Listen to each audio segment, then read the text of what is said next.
լուրջ խնդիր ունեինք, մեր ձայնը կտրվում էր, հետո մենք վերջում դա տեսանք եւ նկատեցինք, փորձել ենք ուղղել հիմա ձայնը, տեխնիկական խնդիր էր, հուսանք, որ հիմա այդ լուծվել է, անպայման հետո գրեք նաեւ մեկնաբանությունների մեջ, թե ինչպես է հիմա լսվում, մեկ-մեկ ցավոք նման տեխնիկական խնդիրներ առաջանում են։ Սկսում ենք կրկին Հայաստանին վերաբերող հարցերից, հետո արդեն անդրադառնում ենք միջազգային կարևոր հարցերի։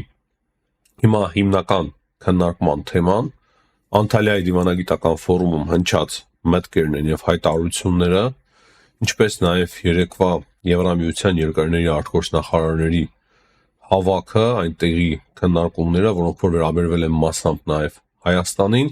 ահա այդ հարցերի շուրջ ենք մենք հիմա խոսելու, ինչպես նաեւ վրացական նախաձեռնության հետ տարածաշրջանային համագործակցության, փորձելու ենք հասկանալ, թե ընդհանուր առմամբ ինչ համագործակցության եզրեր կարող է առաջարկել Վրաստանը Հայաստանին եւ Ադրբեջանին։ Նախքան հաղորդումը սկսելը հիշեցնեմ նաեւ արագ լայքերի մասին, դրանք չափազանց կարեւոր են այս տեսանյութի տարածման համար։ Ուրեմն, ինչպես արդեն ես նշեցի, սիրելի հայրենակիցներ, հիմնական թեմաները հիմա քննարկվում են Անտալիայի դիվանագիտական այդ ֆորումի շուրջ արված հայտարարություններին, այդ ֆորումի ընթացքում արված հայտարարություններին, հարցազրույցներ է տվել նաև Արարատ Միրզոյանը, թուրքական լրատվամիջոցներին եւ հիմնական հետաքրքրության հարցը եղել է ճանապարհը Ադրբեջանից դեպի Նախիջևան Հայաստանով, թուրքական կողմը միշտ էլ փորձում է կրկին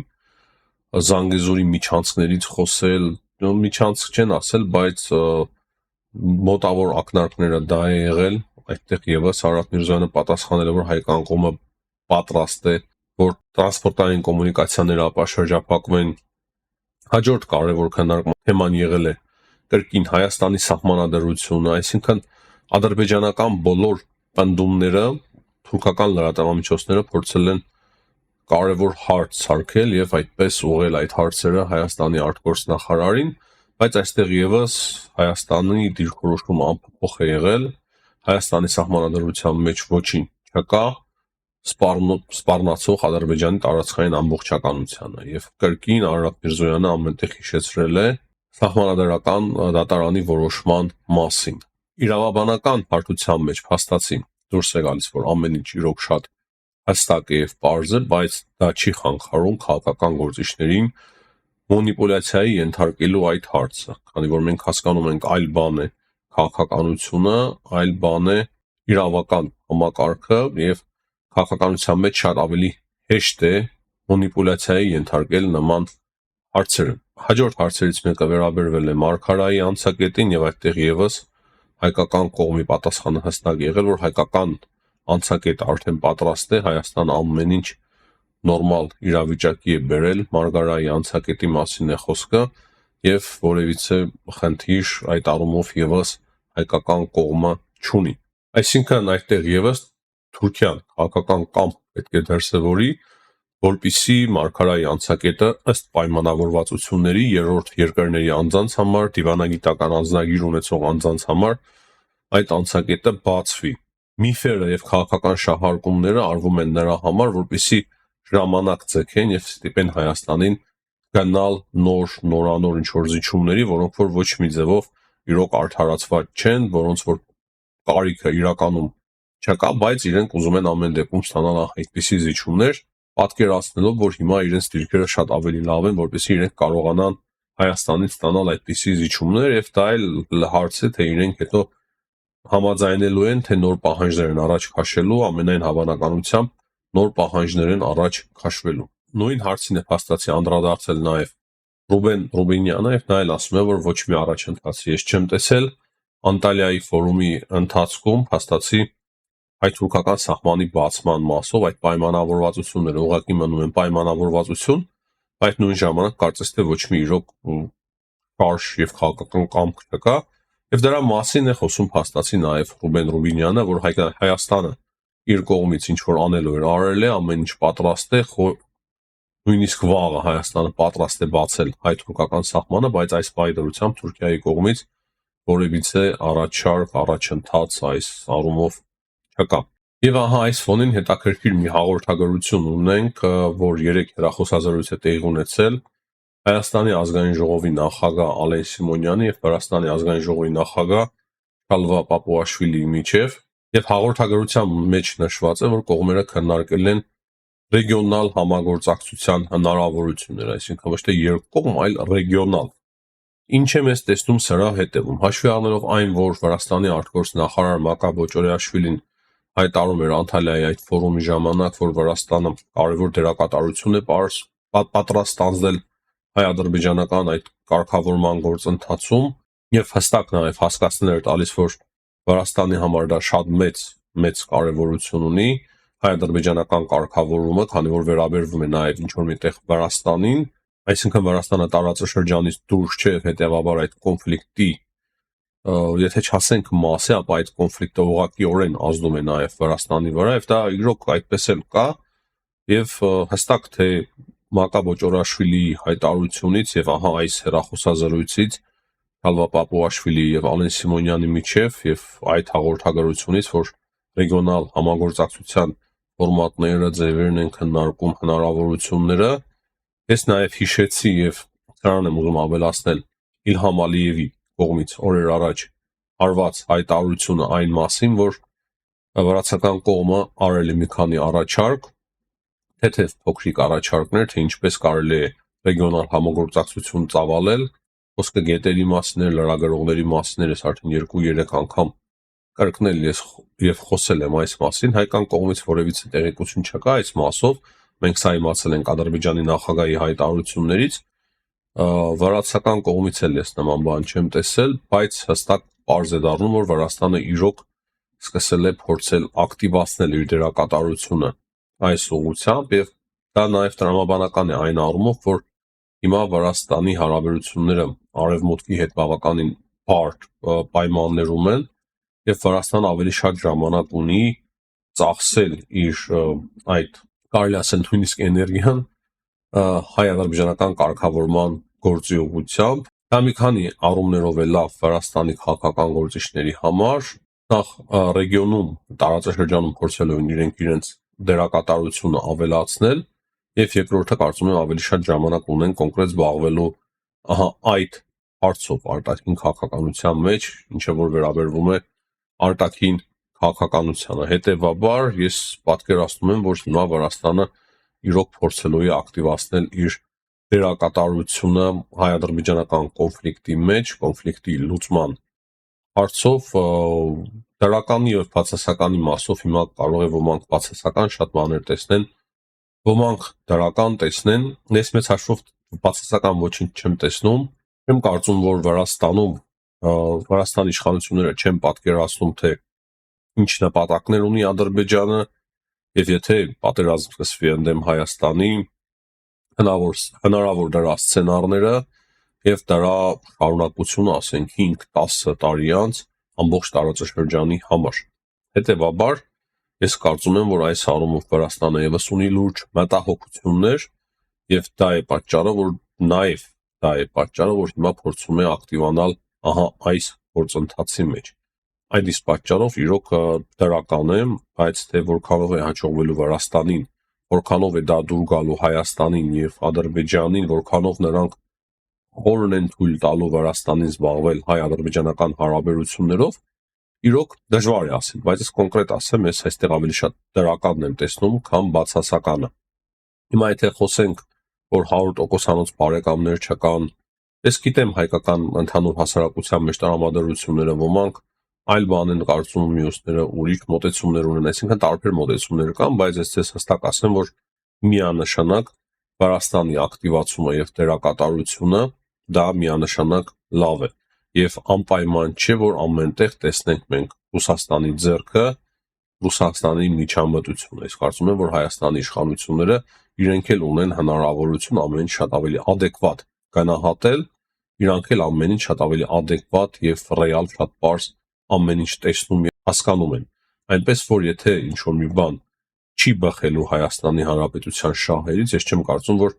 Հայաստանի իշխանությունները մտնել դրա մեջ, եթե չեն ուզում իհարկե մտնել այդ ամենի մեջ։ Այսինքն ես մեծ հաշվով Վրաստանի ակտիվության մեջ ավելի շատ դրականն եմ տեսնում։ Եվ վերջում անդրադառնանք նրան, որ երեք Լյուքսեմբուրգում հանդիպում էր տեղի ունենում Եվրամիության երկրների արտգործնախարարների միջև։ Մենք երեք խոսել ենք Ֆրանսիայի արտգործնախարարի հայտարարության մասին, որ ինքը մտահոգված է հայ-ադրբեջանական սահմանին տեղի ունեցող լարվածությամբ, հստակ հայտարարություններ արել եւ նույնիսկ լուծումներ առաջարկել։ Ճիշտ է, մեր նախորդ տեսանյութը շատ քիչ մարդիկ են դիտել, քանի որ ձայնի խնդիր կար, մոտ 7000, կարող են փոքր ավել, ես կրկին այդ մասին ասում եմ, որ հիմա ավելի շատ մարդիկ հնարավորություն ունենան իմանալ, որ Ֆրանսիան հայ-ադրբեջանական հակամարտության սրացման զսպող մեխանիզմ է տեսնում, սահմանային սրացման զսպող մեխանիզմ է տեսնում Եվրամիության դիտորդական առաքելության քանակի ավելացման մեջ եւ նրանց գործառույթների, գործիքների, հնարավորությունների ավելացման մեջ։ Ինչ հնարավորություններ են ավելացվելու, չեմ կարող ասել, բայց գրեթե վստահ եմ, որ այդ հարցը քննարկվել է Լյուքսեմբուրգում արտգործնախարարների միջև եւ դրանից բացի քննարկվել է Հայաստանին ոչ մահաբեր զենքի տրամադրման հարցը եվրոպական խաղաղության հիմնադրամի շրջանակներում, ինչին դեմ է եղել Հունգարիան, այսինքն գումարն էլ մեծ չէ, փոքր չնչին ինչ որ գումար է, 10 միլիոն դոլարի մասին է խոսքը, եվրոյի մասին է խոսքը, բայց Հունգարիան հստակ դեմ է սպասարկելով Ադրբեջանի շահեր, անցած տարի նույն պատկերը մենք ունեինք, բայց այն ժամանակ Հունգարիան համաձայնվել էր վետո չկիրառել այն բանից հետո, երբ որ համաձայնություն էր ձեռք բերվել Ադրբեջանին եւս տրամադրել տվյալ ֆոնդից տվյալ զինատեսակները։ Հիմա հստակ հակառակում է, որքան ես տեղյակ եմ, Հունգարիան եւ չեմ կարծում, որ այս տարի որոշում կայացվի Ադրբեջանին եւս տրամադրել այդ հիմնադրամից գումար, չնայած չեմ էլ բացառում, բայց կարծում եմ, որ հիմա Եվրոպական միության արտգործնախարարները, տարբեր երկրների արտգործնախարարները ավելի քիչ են հակված Ադրբեջանին նույն ֆոնդի միջոցով զենք զինամթեր տրամադրելու։ Հարցը 10 միլիոն եվրոն էլ չէ, մենք շատ լավ հասկանում ենք, որ դա շատ փոքր չնչին գումարն է։ Հարցը ինքնին այդ որոշումը կայացնելու մեջ է, շատ մեծ քաղաքական ազդեցություն ունի, շատ մեծ կարևոր նշանակություն ունի մեզ համար, որ Հայաստանը իրոք կրկին ոչ թե ներառվի, այլ շարունակվի այդ ֆոնդից ստանալ ոչ մահաբեր զենք, բայց ես կարծում եմ, որ պետք է մտածել եւ անցնել արդեն այլ ֆորմատի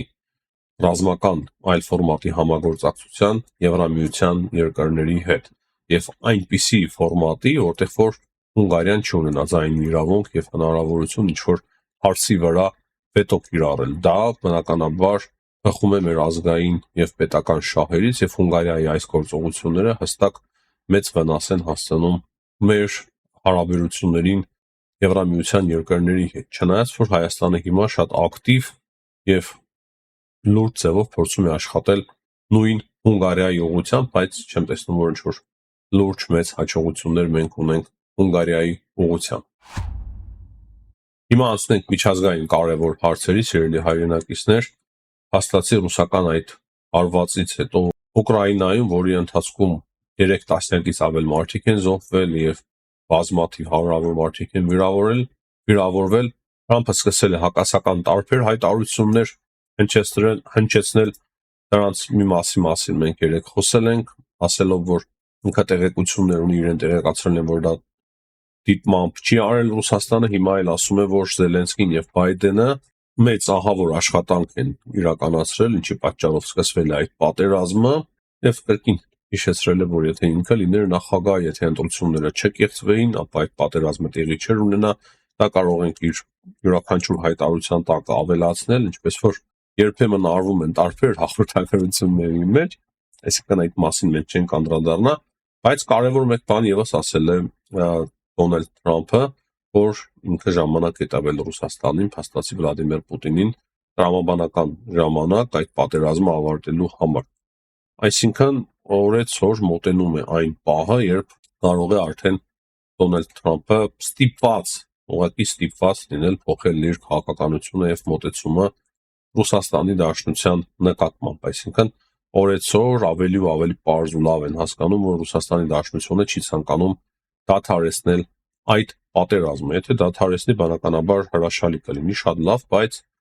ես էլ շատ մեծ հույսեր չունեմ, տեսնենք։ Այդ Թրամփը նաև հասկանալով իրավիճակը, հիմա փորձում է նաև ինչ-որ միտեղ դիստանցավորվել, ասում է, որ այդ պատերազմը Բայդենի պատերազմն է, ոչ թե իր պատերազմն է, Բայդենի օրոք է դա տեղի ունեցել, եւ ինքը ուղղակի նոր է եկել եւ ուզում է կարգավորել այդ պատերազմը, ուզում է անել ամեն ինչ, որպեսզի այդ պատերազմը դադարեցվի։ Հիմա տեսնենք, թե այդ հայտարարությունը Թրամփի վերջնաժամկետի մասին Ռուսաստանի մասով, որ ինքը վերջնաժամկետ է տվել Ռուսաստանին, ինչ ազդեցություն եւ հետևանք կունենա եւ երբ է ավարտվելու այդ վերջնաժամկետը։ Ես խոսում եի զատկական տոների մասին, երևի գրել ավելի կարող է հետաձգեն, հետ քաշեն այդ սահմանները։ Հետաքրքիր նաև հայտարարություն է արել Ստիվ Ուիտկովը, գիտեք, նա Մոսկվայում էր, հանդիպել էր Վլադիմիր Պուտինի հետ։ Շատերը ասում են, որ ինքը շատ ավելի պրո-ռուսական, պրո-պուտինյան դիրքորոշում ունի, ի տարբերություն Թրամփի մյուս բանագնացի Քելոգի եւ Վիտկոֆը իր հայտարարության հարցազրույցի մեջ ավելի ճիշտ ասել է, որ կողմերը բավականին մոտ են այդ կոնֆլիկտի կարգավորմանը, բայց 5 շրջանների հարցը կա, այսինքն որտեղ որ մտել է Ռուսաստանը, իրանք հրաժարվում են, իրանք դուրս գալ այդտեղից, հաստատի Ռուսաստանը ընդդում է, որ իրենք այնտեղ պետք է մնան, դա էլ տրամաբանական է,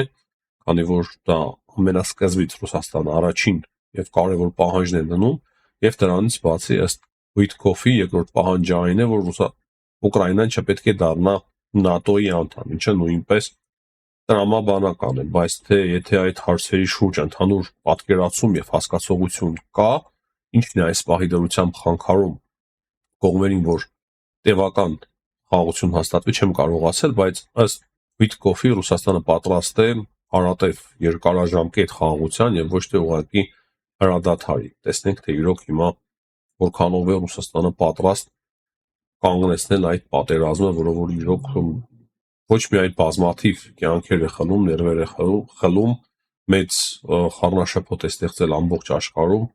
միջազգային հարաբերությունների մեջ, երկրների տարբեր հարաբերությունների մեջ եւ շատ բացասական ձևով ազդում է նաեւ մեր տարածաշրջանի եւ մեր երկրների վրա։ Ուկրաինայի մասով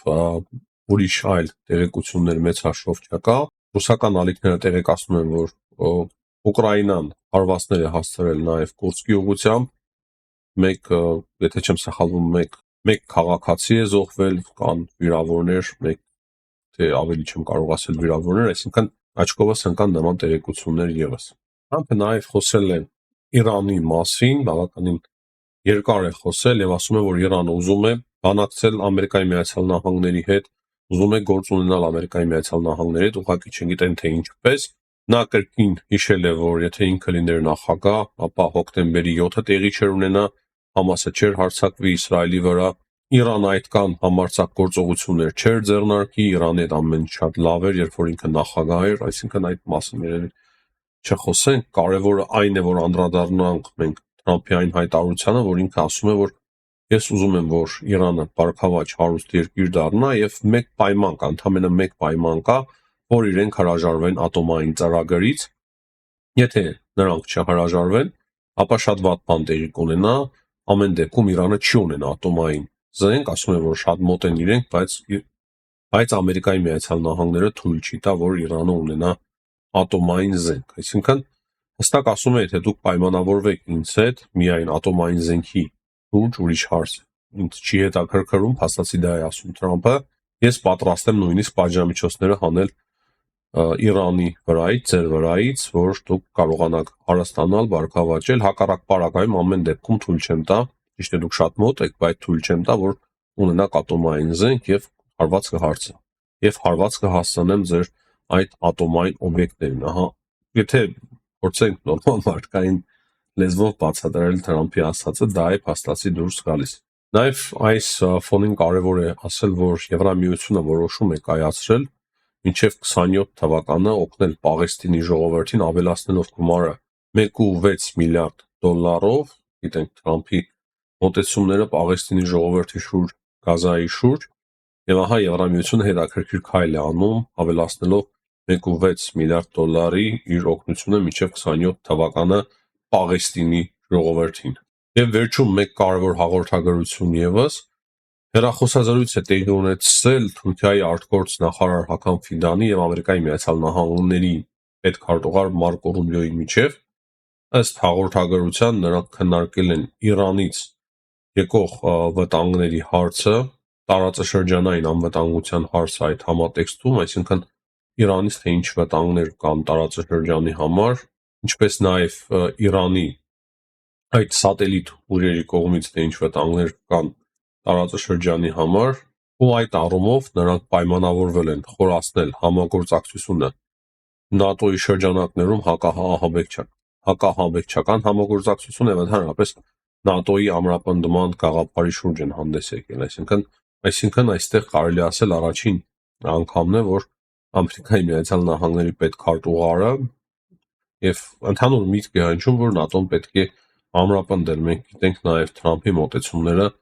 ՆԱՏՕ-ի մասով, ճիշտ է, չի հրաժարվում ՆԱՏՕ-ից, բայց որոշ դեպքերում ինչ որ կասկածի տակ է ՆԱՏՕ-ի էֆեկտիվության հարցը կամ ՆԱՏՕ-ի կարևորության հարցը Ամերիկայի Միացյալ Նահանգների համար, բայց կարծում եմ այստեղ եւս դիրքորոշումների փոփոխություն է հիմա տեղի ունենում կամաց Ամերիկայի Միացյալ Նահանգների մոտ, ինչին մենք ականատես ենք լինում օր-օրի։ Այս պայմանությամբ այսքանը սիրելի հայրենակիցներ, կրկին հիշեցնեմ լայքերի համար, բաժանորդագրվեք, եթե չեք բաժանորդագրվել դեռևս մեր ալիքին, հաջողություն, կհանդիպենք։